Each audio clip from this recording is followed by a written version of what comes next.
Hey everyone, welcome back to another video by JMadden. It's been a little while since the last update, a little over 3 months. Kind of pick up where I left off in the last video. For those of you that have seen it, you may have seen that my two clownfish and a couple of my anemones were living in a bucket from Home Depot. So it was kind of my custom 5-gallon nano that was set up for transporting these guys. I moved from California out here to Colorado. Not the easiest thing to do with fish and corals, so of course, I let the 60-gallon tank go, sold everything out of it except for, a couple things I couldn't part with. Of course, that was my clownfish and their anemones. So I'll kind of break down to you how I got from that bucket to what you see here. Kind of a bumpy road, not as smooth as I would like for it to have been. Yeah, sorry for my voice. I've kind of lost it. I was up at the CU Buffs game yesterday evening, getting whooped by Oregon, by the Ducks. Man. Anyway, so back on track here. The fish and anemones spent about a week in that 5-gallon bucket. Only light I had for it was my little macro glow light from my refugium from the 60-gallon. So of course the anemones were unhappy. The clownfish could really care less being in an area that small. But the anemones were hurting, so finally found a tank.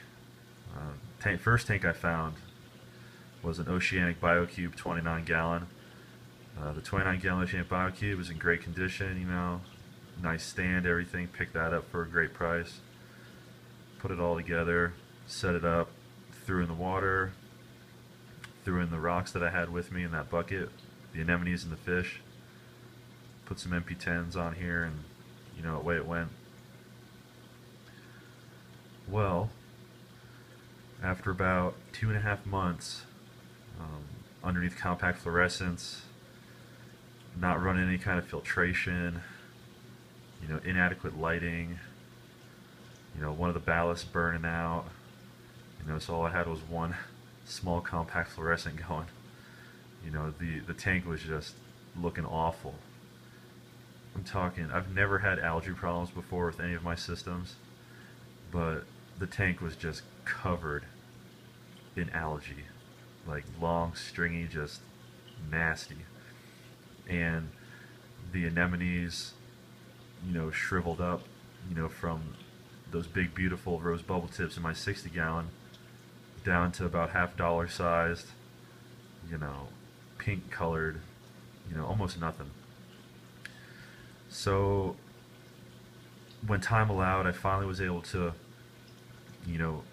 try and find some better lighting. So I was looking for anything at that point, maybe like a 150 halide or something like that, or an LED fixture for a good price, but I couldn't really find anything that was in my budget and that was of actual decent quality. After getting burned by that BioCube, just crapping out on me, after just a couple months and some change. So what I ended up doing was, as I was searching for that better lighting, I came across this tank that you see here. I came across this JBJ 28-gallon, and it's been retrofitted with LEDs. They're not the LEDs that you would get if you got the LED option, for the JBJs. It's just all custom LED in there, and the par ratings and everything like that, from what the owner was telling me, are a little bit higher than what you would be getting out of a 150 halide. And I like the idea of that because he was keeping SPS and all kinds of stuff in here, so I figured it'd be perfect for anemones and for when I start to maybe add some corals into here. So got a good deal on the tank and stand, got it home. A couple things that are really cool about this tank is that the whole back side of it has been gutted out. So what you're seeing here is on the top left is a drain, and on the right is the return. Got an MP10 on the back.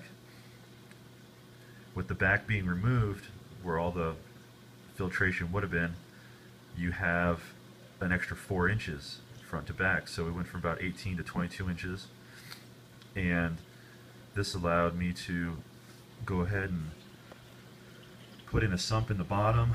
I'll just give you a quick little view of that. As you can see, I'll get into more details on what's going on later.